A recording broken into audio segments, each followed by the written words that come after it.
और खुर्रम साहब की तरफ जाने से पहले, क्योंकि निहाल साहब ने एक चैलेंज भी थ्रो किया है कि अगर इतना आपको लगता है कि कहीं से ऑफ़र आई है तो बता दें कि कहाँ से, किस मुल्क में, या कौन शख्स कोई फ्रेंडली कंट्री का बड़ा रहनुमा गारंटर है खान साहब का।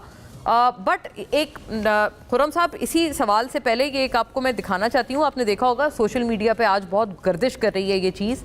ये एक बैनर है, नाजरीन भी देखें, इसमें लिखा है मीडिया सामने बदमाशियाँ ते खत विच माफिया। ये डीजी खान का जो जलसा था आज, जिसमें प्राइम मिनिस्टर मौजूद थे, उनके जलसे में ये एक बैनर किसी एक उन कारकुन ने उठाया हुआ है। और ये बैनर none other than Khawaja Asif और कई लोग हैं PMLN के, कई सहाफ़ी भी हैं जिन्होंने ये बैनर ट्वीट किया है। और वो ये कह रहे हैं कि देखें, अवाम में आपका तासुर बड़ा एविडेंट है कि आप लोगों की पॉलिसी बिल्कुल ड्यूअल है। आप लोग ऑन द फेस, आप लोग एक बड़े आइडियोलॉजिकल किस्म के और नज़रियाती किस्म के और लेफ्ट किस्म के आप लोग बनते हैं, लेकिन ये कि अभी भी एक जो माफियों का सिलसिला है वो आपकी जमात की तरफ से चल रहा है। तो मतलब PMLN के लोग कहते हैं कि this is the impression, your response to this? नहीं, देखिए, इनके तो अपने बहुत सारे मसाइल हैं, इनकी बातों पे हमने क्या है, इनके अपने मसाइल के ऊपर हमने रिस्पॉन्स करना है। लेकिन ये जो बात कह रहे हैं ना कि किसने ऑफर की और कहाँ से ऑफर आई है, उसके ऊपर मैं आपको रिस्पॉन्ड करना चाहूंगा मोना, कि जिनको ऑफर की गई थी ना, उन्होंने ही बताया। और आपको याद हो कि अलीमा बाजी ने खुद अपनी जो है प्रेस स्टेटमेंट के अंदर जब जेल से बाहर आई थी, उन्होंने कहा है, उनके अलावा खान साहब के जितने भी वकील हैं वो इन बातों को बता चुके हैं कि वज़ीर आज़म साहब, इमरान खान साहब, हम उनको सबसे पहले आपको बताऊं कि वज़ीर आज़म कहते हैं। उसकी वजह है कि आप जानते हैं कि 180 सीट वाले जो होते हैं वो वज़ीर आज़म ही होते हैं। अब ये तो बेचारे 17 सीट वाले हैं, तो वो जिनको ऑफर की गई थी उन्होंने ही बताया। दूसरी बात ये कि देखिए, इस बात को आप समझ लें मोना कि इन दोनों के आपस में जो है अपने इनके अपने इंटरेस्ट हैं बहुत ज़्यादा। ये सारी बंदर बांट है बेसिकली इस वक्त जो चल रही है। मैं माजरत चाहता हूँ अपने अल्फाज का। और ये बंदर बांट जो है वो सारी मराद की बंदर बांट है, औहदों की बंदर बांट है और ठेकों की बंदर बांट है। मुल्क इस वक्त कहाँ खड़ा हुआ है? अगर पाकिस्तान पीपल्स पार्टी ये समझती है कि अवाम इनको माफ़ कर देगी तो ये किसी गलत फहमी के अंदर हैं। इस वक्त पाकिस्तान के जो हालात है मोना, उसकी जिम्मेदार जितनी पीपल्स पार्टी, जितनी PMLN है, उतनी जिम्मेदार पाकिस्तान पीपल्स पार्टी भी है। क्योंकि जाहिर है कि इन्होंने इनका साथ दिया हुआ और उस साथ की बुनियाद के ऊपर जो है ये यहाँ पर आए हैं। NQM को तो हम किसी गिनती में लेते नहीं है, क्योंकि उनके तो कराची के अंदर एक भी सीट नहीं थी।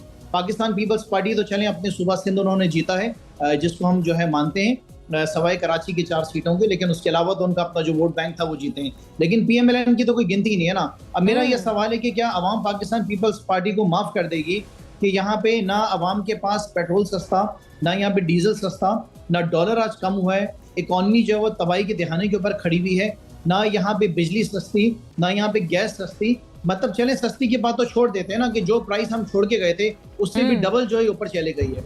तो अगर पाकिस्तान पीपल्स पार्टी ये समझती है कि इनकी नहीं, लेकिन खुर्रम साहब, आपसे एक सवाल ये नहीं बनता, क्या ये सच नहीं है कि इलेक्शन 2024 के बाद पीपल्स पार्टी ने आपको ऑफर की थी कि आप इनके साथ मिल जाएं, कोई शिराकतदारी कर लें? आप लोग खुद नहीं आए, आप लोग खुद हुकूमत नहीं लेना चाहते थे। अगर आप फरमा रहे हैं कि ज्यादा सीटों वाला PM होता है तो आप लोग बन जाते PM, आपके पास बाकायदा मौका था। पीपल्स पार्टी ने आपको ऑफर किया डिस्पाइट डिफरेंसेस विद यू, आपने क्यों इनकार किया? इस बात को समझें कि हमारी जो सीटें थी वो 180 सीटें थी, लेकिन यहाँ पे 17 सीटें जीतने वाले को वजीर आजम बना दिया गया है। अब देखें ना कि थोड़ी देर पहले तो आप नहीं बनेंगे तो कोई और तो बनेगा ना। और अभी थोड़ी देर पहले बुज़दार साहब के बारे में बात हो रही थी, और यहाँ पे ऐसा दिखाया जा रहा है कि जैसे सूबे सिंध में जो है वो दूध की नहरें बह रही हैं। आपको खुद पता है कि यहाँ पे मेरे ख्याल से मुराद अली शाह साहब का कोई तीसरा दौर है। ये 2013 में जब मेरा पहला टेन्योर था तो उसकी आखिरी साल में मुराद अली शाह साहब सिंध के वजीर आला बने थे। 2018 से 23 तक भी वो थे और अब तीसरी दफा आए। लेकिन सिंध के हालात क्या है वो आप सबके सामने है। उसके ऊपर अगर मैं बात करूं तो मैं तो घंटों तक बात कर सकता हूं। और रही बात पंजाब की, कि वो बात हो रही है कि पंजाब जैसे बहुत तरक्की कर रहा है, तो वो तो एक बारिश के अंदर जो है ना, रंग भी नहीं रहा इनका रोड के ऊपर, तो ये क्या अपनी परफॉर्मेंस दिखाएंगे? लेकिन वो कह रहे हैं निहाल साहब, आप KP की भी बात कर लें, क्योंकि KP वालों ने भी आपको तीसरी दफा जो मैंडेट दिया, वहां पर भी जितने वादे थे कोई वफा ना हुए। निहाल साहब ने तो बड़ी लंबी चार्जशीट सुनाई है। KP में बहुत बेहतरीन काम हो रहा है और उसी की बुनियाद के ऊपर जो है KP में 2 या 3 दफा हमारी हुकूमत आई है। लेकिन अगर लेट्स से कि KP में काम नहीं हो रहा है, अगर KP में कोई खराबी है, तो उसका मतलब ये तो नहीं है कि मैं उनको जो है ना कहूँ कि नहीं, सिंध जो है वो भी ठीक काम कर रहा है। अगर KP में बेहतरी की जरूरत है तो बिल्कुल बेहतरी की जरूरत है। KP में हमारे जो CM वो बहुत बेहतर काम कर रहे हैं, लेकिन डेफिनेटली और अच्छा करने की जरूरत है। पाकिस्तान में मसाइल बहुत ज्यादा है, लेकिन आप ये कहें कि पंजाब में दूध की नहरें बह रही हैं या सूबे सिंध जो है वो बहुत बेहतर है, यहाँ तो देखें डाकुओं का खात्मा नहीं हो पा रहा है। पीटीआई के लोगों के ऊपर जिस तरह छापे पड़ते हैं, मेरा सवाल है उस तरह डाकुओं के पास क्यों नहीं छापे पड़ते हैं? जो स्ट्रीट क्रिमिनल्स हैं उनके ऊपर क्यों नहीं इस तरह के छापे पड़ते हैं? सारी मुसीबतें तहरीक इंसाफ के ऊपर क्यों आती है? अभी जब आप ब्रेक के ऊपर गई थी मोना, तो मेरे पास मैसेज आया था कि सेनेटर एजाज चौधरी को जो है वो कोट लखपत जेल से जो इनको शिफ्ट कर दिया गया है हॉस्पिटल के अंदर, इमरजेंसी के अंदर, क्योंकि आप सब जानते हैं कि हार्ट का पेशेंट है। और इसी तरीके से यास्मीन राशिद जो है वो कैंसर सर्वाइवर हैं। तो ये क्या समझ रहे हैं कि जो कुछ ये कर रहे हैं, ये समझते हैं कि इनकी माफी हो जाएगी?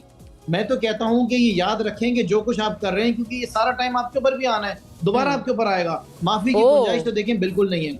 जो कुछ मोना, जिस तरह मैंने आपसे कहा कि मैं 2 साल बाद टीवी के ऊपर आया हूँ, तो 2 साल जो हमने सहा है वो तो हम ही जानते हैं ना। जो कुछ जो नाइंसाफियां हुई हैं, जिम्मेदार तो हम आप ही को ठहराएंगे। सूबे सिंध में अगर नाइंसाफी हुई तो उसकी जिम्मेदार पीपल्स पार्टी है, अगर पंजाब में हुई है तो PMLN हुई है। तो ये तो बाकी रही बात इन दोनों के आपस के इश्यूज की, मैंने आपको बड़ा क्लियर वर्ड में बता दिए। ये इनकी आपस की बंदर बांट है, इनके आपस के इश्यूज हैं, इनको ओहदों पे रहना है, इनको पंजाब में पीपल्स पार्टी को अपना शेयर चाहिए है, इसी तरीके से KP में भी चाहिए। गवर्नर के थ्रू ये अपनी जो है